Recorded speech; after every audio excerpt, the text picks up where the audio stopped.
बिस्मिल्लाहिर्रहमानिर्रहीम। सर दर्द की बीमारी आजकल आम हो गई है, क्योंकि आजकल जब बंदा गर्मी में रहता रहता है तो गर्मी की वजह से सर दर्द होता है, और जब सर्दी भी ज़्यादा लगे तब भी सर में दर्द होता है।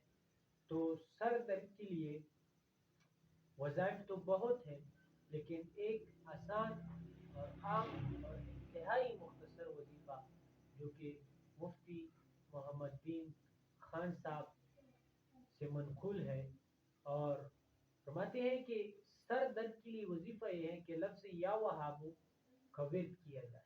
लफ्ज़ या वहाबू एक सांस में 14 मरतबा पढ़ के और अपने हाथ से पेशानी को पकड़ते रहे और साथ साथ दम करते रहे।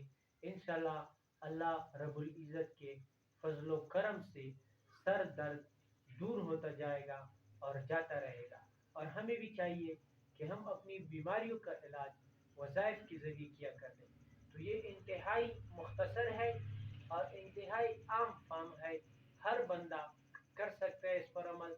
तो हमें भी चाहिए कि हम भी इस वजीफे पर तजुर्बा करें और इसको अपनी बीमारी के शिफा के लिए एक ज़रिया समझें।